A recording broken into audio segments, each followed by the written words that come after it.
Fakta mengejutkan diungkap oleh Fitri Salhuteru di balik isi rekaman rahasia yang kini dipegang dan jadi senjata pamungkas Nikita Mirzani.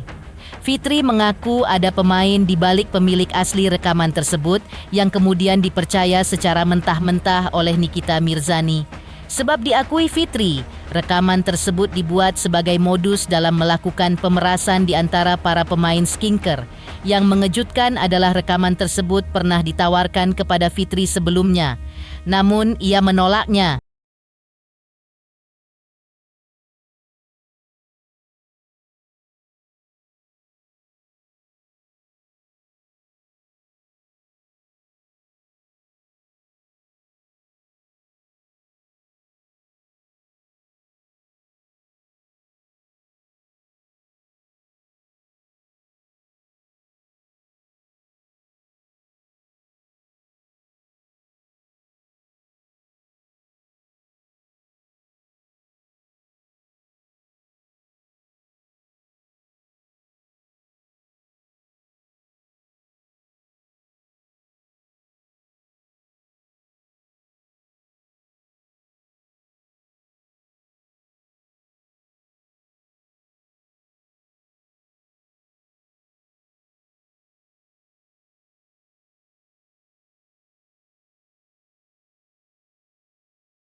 Fitri Salhuteru ikut mengomentari langkah Nikita Mirzani yang telah melaporkan aparat penegak hukum ke KPK atas dugaan suap.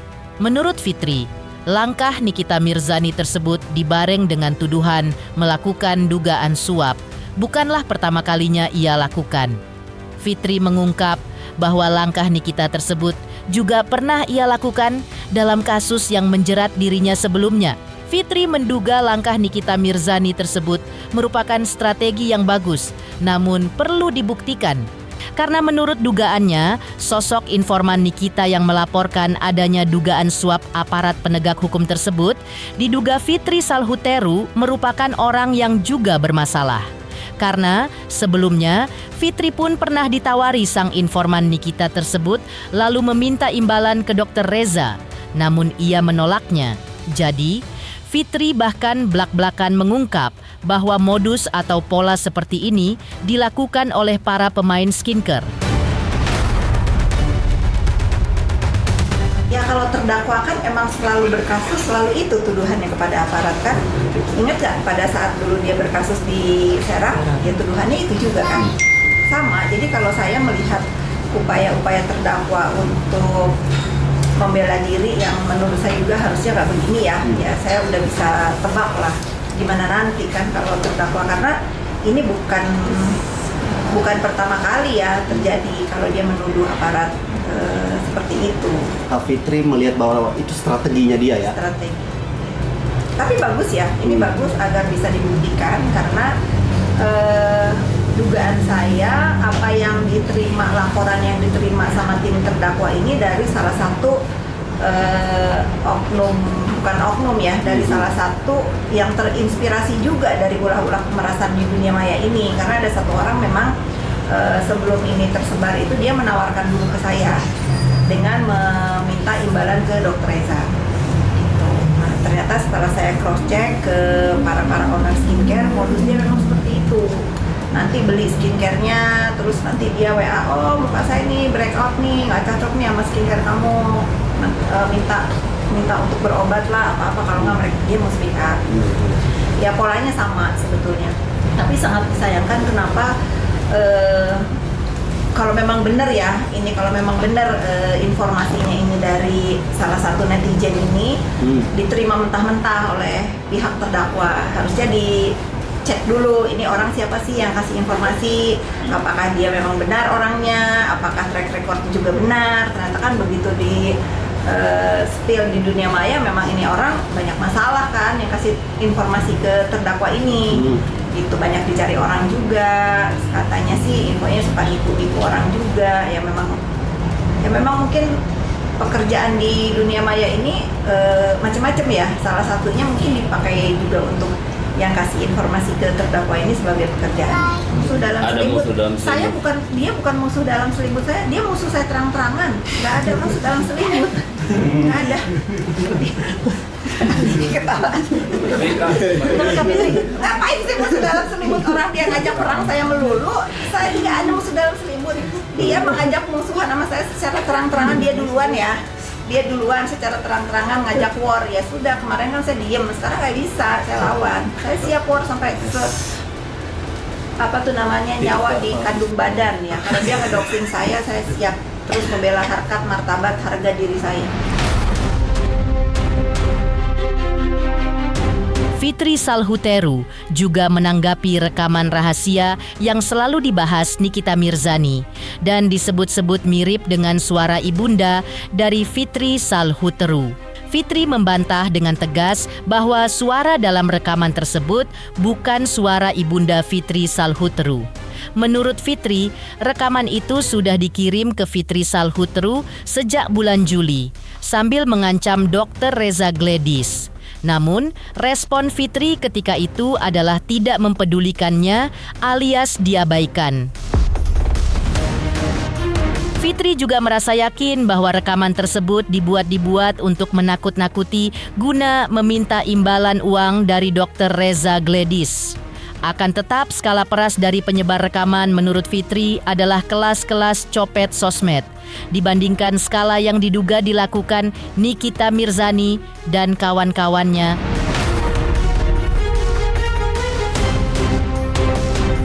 Bukan suara ibu saya, itu sudah itu anak itu udah ngancem-ngancem Dokter Reza itu udah dari bulan, sebentar ya saya lihat ya, dari bulan Juli dia itu udah ngirimin rekaman-rekaman ke saya seperti ini. Cuman emang saat itu nggak kita gubris karena nggak benar gitu. Kalau kita tanggapi, kalau kita ini kan kita memupuk membiarkan kriminal dunia maya ini semakin banyak gitu ya, makanya udah abaikan saja. Nah mungkin itu dia menjual informasinya ke pihak terdakwa, jadi telah berbulan-bulan gitu. Saya meyakini itu bukan suaranya Bu Heni Sagara, jauh. Iya, itu akan menjadi bumerang, bukan bisa jadi sih. Menurut saya akan jadi bumerang karena akhirnya kan pihak yang dirugikan pasti melaporkan ke pihak berwajib juga kalau ini tidak terbukti ya. Dan ini untuk yang memberikan informasi kepada kubu terdakwa harus siap-siap gitu, karena udah membuat onar lagi nih, menciptakan fitnah, menggiring opini sehingga menjadi terganggu jalannya persidangan. Dan saya akan bersaksi kalau ini dibawa ke jalur hukum. Bahwa rekaman tersebut adalah buatan dan banyak juga. Saya pastikan itu buatan. Berarti saya pastikan itu buatan. Karena ada orang yang mengancam Dr. Reza untuk meminta imbalan kan sebelumnya. Bahkan menyuruh saya meminta. Orang tersebut apakah dari, maksudnya masih dekat dengan kasus? Netizen, kalau saya panggilnya itu, kalau terdakwa ini kan nominalnya gede ya, maksudnya memerasnya itu rumahnya gede. Kalau yang punya rekaman ini kan nominalnya yang diminta kecil, jadi saya panggil aja dia copet sosmed.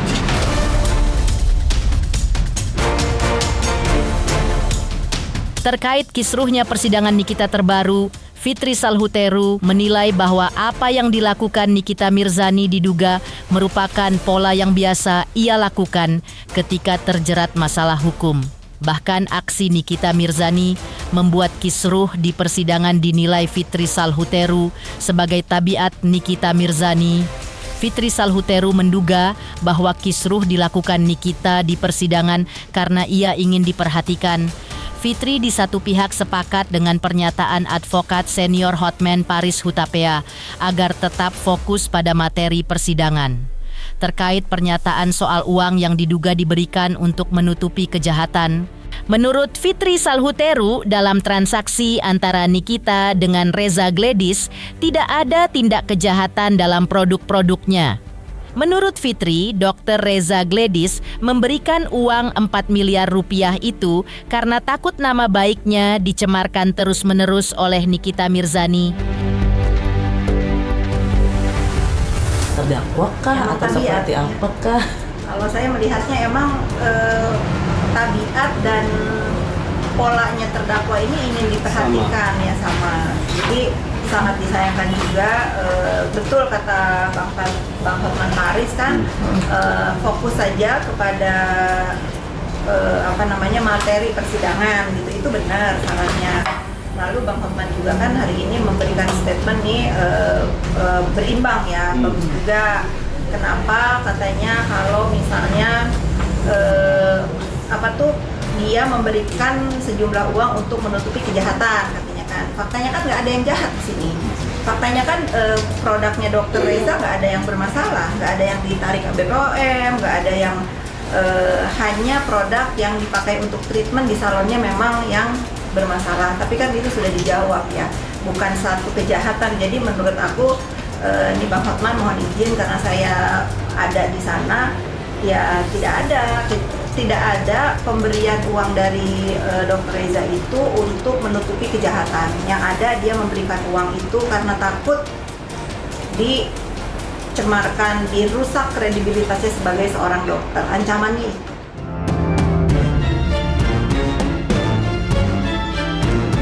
Fitri Salhuteru juga mengomentari kesaksian Dr. Samira alias dokter detektif yang hendak membela Nikita Mirzani. Fitri Salhuteru mengatakan bahwa dirinya belum bisa menyimpulkan kesaksian yang disampaikan Doktif karena Dokti belum selesai memberikan kesaksiannya di muka pengadilan dan masih harus dilanjutkan dalam persidangan selanjutnya. Di sisi lain, yang menurutnya menarik adalah di BPOM juga merilis serangkaian produk berbahaya, di mana salah satunya terdapat produk milik dokter detektif yang disebut overclaim. Menurut Fitri, BPOM jangan cuma mengumumkan tapi juga harus ditindaklanjuti. Dalam menilai, menurut Fitri Salhuteru, BPOM juga perlu sangat adil dalam merilis produk. Belum bisa disimpulkan, Samira ini kan masih harus bersaksi karena kemarin kemarin diskors dan keburu sore gitu ya. Saya juga kebetulan nggak mengikuti, kemarin saya masih liburan di Tulamben. Saya belum bisa melihat kesaksian Samira itu seperti apa.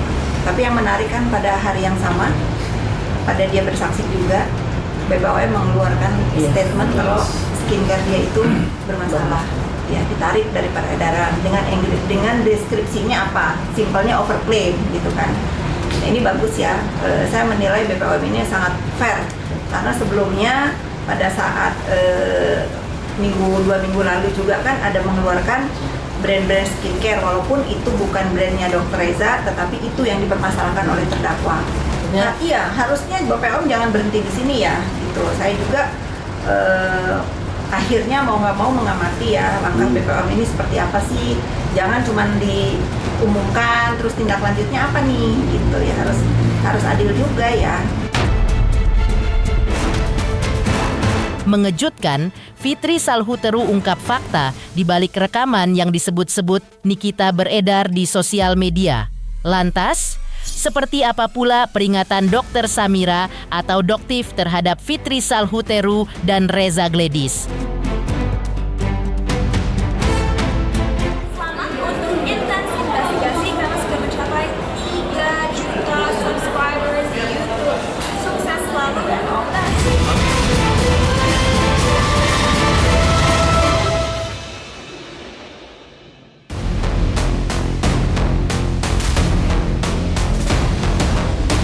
Terungkap pernyataan mengejutkan yang disampaikan oleh Dr. Samira alias Doktif seusai sidang atas terdakwa Nikita Mirzani baru-baru ini, ya di sidang yang beragendakan mendengar keterangan saksi terdakwa. Salah satunya disampaikan oleh Doktif. Jaksa sempat melontarkan beberapa pertanyaan kepada Doktif terkait perkara yang dilaporkan oleh Reza Gledis. Namun setiap jawaban Doktif dianggap oleh jaksa penuntut umum melenceng dari pokok perkara. Kondisi itu sempat membuat Nikita Mirzani pun meradang dan berdebat dengan jaksa. Namun, seusai sidang, Doktif dengan leluasa mengungkap kiprah Reza Gledis. Doktif menilai Dr. Reza Gledis diduga sebagai penipu. Terkait produk milik Dr. Reza Gledis, menurutnya dipatok dengan harga yang tidak masuk akal. Selain itu, ia juga menjelaskan tentang uang 20 miliar rupiah yang disebut Reza Gledis itu tidaklah benar. Termasuk penggiringan opini yang menyebut dirinya dibayar 1,5 miliar dalam 1 jam mereview produk. Doktif juga menegaskan kalau dirinya tidak takut terhadap ancaman Reza Gledis yang melaporkan dirinya ke polisi. Inilah ya hari ini Doktif berbicara dan kalian yang akan menilai apakah ada ketidakkonsistenan ucapan Doktif dari awal hingga sekarang. Itu aja, karena masyarakat Indonesia itu kan berpikir, wah yang jual dokter nih pasti bagus nih. Belum tentu guys, tuh dia Raja Ratu Fleksi gimana? 120 sampai 150 miliar sebulan di kalau data. Doktif itu lihatnya itu kaget banget, itu sebagus apa sih? Dan begitu juga kagetnya pada saat dia menyetujui untuk memberikan 20 miliar itu ya. Dia bilang dia mau penjarain Doktif. Kita lihat siapa dulu yang masuk. Doktif atau nama. Karena apa? Karena Doktif kan dikenakan dengan pasal pencemaran nama baik. Kan ada giringan ya, digiring ya. Kalau Doktif dibayar, kalau produknya berbahaya, tapi jika Doktif dibayar, maka Doktif akan review menjadi yang bagus. Nah, bahwa itu semua tidak benar. Ya, dengan 1 jam Doktif dibayar 1,5 miliar, tapi diaminin juga ya. Alhamdulillah lah ya, dari kemarin berbayar ya, lumayan juga sih gitu kan. Itu semua bohong. Aksi Doktif yang selalu mengungkap fakta tersembunyi di balik beragam kandungan bahan berbahaya dari sejumlah produk skincare yang beredar di pasaran tak pelak membuat Doktif memiliki banyak musuh, terutama mereka yang skincare-nya diulas Doktif secara negatif. Dan salah satu musuhnya adalah Fitri Salhuteru yang juga sudah dilaporkannya ke Polda Metro Jaya untuk kasus dugaan pencemaran nama baik. Terkait hal itu, Doktif pun mengaku hanya menunggu Fitri Salhuteru agar segera dipanggil polisi atas laporannya soal dugaan pencemaran nama baik belum lama ini. Selain itu, Doktif juga menanggapi soal Fitri yang disebut sudah 2 kali mangkir dari panggilan polisi yang dilayangkan Nikita Mirzani pada bulan Februari 2025 lalu atas dugaan pencemaran nama baik.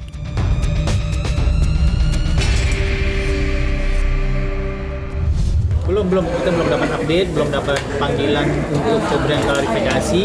Jadi kita saat ini masih menunggu dari tim penyidik Polda Metro Jaya yang kemungkinan mungkin masuk ke ranah cyber ya. Pemanggilan terhadap Saudara Fitri ya sudah 2 kali kita lakukan pemanggilan, namun beliau belum hadir. Nah itu aneh juga ya, jadi Dalang ini kayaknya gimana ya, kok sibuk sama urusan orang gitu, sibuk sama urusan yang di Medan, urusannya Doktif, datang ke podcastnya Suneo bisa, tapi kalau menghadiri panggilannya Jakarta Selatan kok nggak bisa sih? Hah? Coba dong jawab, kenapa? Jawab, kenapa nggak bisa datang? Hah? Mungkin dia lagi belajar skincare, Bu. Oh kemarin ngeles, Belajar ilmu skincare dia. Kemarin pas ngeles bilang begini, kata siapa saya dipanggil, suratnya nggak ada surat polisinya sendiri yang ngomong, kok lelanya ngomong sudah dipanggil 2 kali. Aduh, malu pos, malu, udah tua ya, udah tua. Mengejutkan, peringatan Dr. Samira atau dokter detektif atas Fitri Salhuteru dan Dr. Reza Gledis. Lantas, seperti apa pula jawaban pihak Dr. Reza Gledis terkait tudingan bahwa produk skincare-nya produk tidak BPOM? Selamat untuk intens investigasi karena sudah mencapai 3 juta subscribers di YouTube. Sukses selalu dan all the best.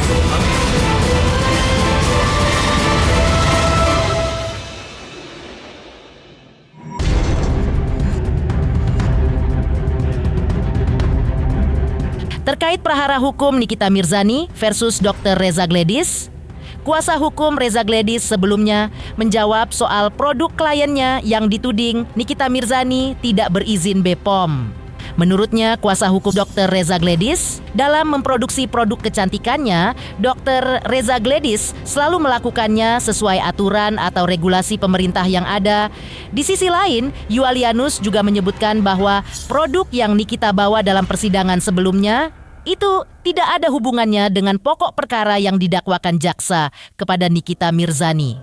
Pihak Dr. Reza Gladys menilai aneh dengan penjelasan Nikita Mirzani di persidangan soal produk. Yang di mata kuasa hukum Dr. Reza Gladys menilai bukan kewenangan Nikita, melainkan menjadi kewenangan BPOM. Artinya, menurut pihak Reza Gladys, Nikita Mirzani seakan menggiring atau menggeser kasus ini ke urusan produk Reza Gladys, bukan masalah pemerasan dengan pengancaman yang menjadi substansi pokok perkara. Badan POM merilis di sosmed IG-nya BPOM bahwa produknya Glavitsa termasuk dalam kategori produk yang berbahaya. Tapi dari pihak BPOM itu sendiri menginformasikan melalui surat atau lisan sampai dengan sekarang itu sama sekali belum ada. Dan saya pastikan juga bahwa Glavitsa ini memproduksi produk sesuai dengan regulasi yang ada. Dari regulasi daerah, dari regulasi provinsi, ataupun dari regulasi pusat, kita penuhi apa yang menjadi peraturan yang sudah ditetapkan untuk membuat produk itu sendiri. Sebenarnya kalau terdakwa Nikita Mirzani kan nggak boleh mengeluarkan izin tidak layak edar kan. Itu kan kewenangan Badan POM. Tentang soal yang dibawa oleh terdakwa Nikita Mirzani bukan bagian dari substansi pokok perkara. Karena apa? Karena klien kami itu kan dari awal menyampaikan bahwa pengancaman yang sampai kepada dirinya tentang soal hancurnya kredibilitas klien kami sebagai dokter estetika dengan perbuatan-perbuatan dari terdakwa Nikita Mirzani di media sosial, ya. Kemudian kalau ini dikaitkan dengan soal produk, nggak ada soal produk, ya. Persoalan produk itu kan dari awal kami sampaikan ya melalui di fakta persidangan bahwa terdakwa Nikita Mirzani sebelum tanggal 14 dan 15 November di saat sudah bergesernya uang sebesar 4 miliar tidak pernah mereview soal produk. Itu hanya soal bagaimana dia menjelek-jelekkan, menyerang kredibilitas klien kami sebagai seorang profesi dokter. Jadi kalau kemudian kemarin itu dibawa pembuktian soal produk, hubungannya apa gitu? Saya juga bingung. Tapi ya itu terserah terdakwa Nikita Mirzani dan penasihat hukumnya. Kalau menurut saya itu hal yang sia-sia ya. Seharusnya terdakwa Nikita Mirzani itu dan penasihat hukumnya nanti dalam agenda pembuktian dan menghadirkan saksi meringankan atau saksi adat caat, dia menghadirkan saksi dan bukti-bukti yang berkaitan dengan substansi pokok perkara, bukan menggeser persoalan ini dengan masalah produk yang notabene itu kami juga belum mengerti apa maksudnya seperti itu. Kemenkes itu jadi menjadi sebuah isu yang kami juga belum paham. Karena kalau berbicara soal tentang produk yang menjadi domainnya Badan POM itu harus berbicara tentang substansinya sediaan farmasi. Ya kalau kita berbicara masalah izin Kemenkes itu pasti berkaitan dengan Alkes. Ya itu udah jelas ketentuannya dalam pasal 138 di ayat 2 dan ayat 3 17 tahun 2003 dibedain ya sediaan farmasi dan Alkesnya. Kalau sediaan farmasi sudah pasti mengacu kepada izin edar. Kalau tentang kosmetikanya itu berkaitan dengan peraturan Badan POM nomor 21 tahun 2022. Tapi kalau Kemenkesnya itu bisa tentang Alkesnya, bisa tentang soal konsilnya, tentang soal STRD dan sebagainya, tentang tenaga medis dan tenaga kesehatan. Nah, jadi jangan salah memberikan suatu hal-hal yang tidak berkaitan dengan substansi pokok perkara seperti itu. Pemirsa Intens Investigasi, jangan lupa saksikan terus Intens Investigasi Dan pastikan jangan lupa untuk like, subscribe, share, dan juga komen. Tim redaksi Intens Investigasi juga mengucapkan banyak terima kasih kepada semua subscribers. Hingga channel Intens Investigasi kini sudah mencapai 3 juta subscribers.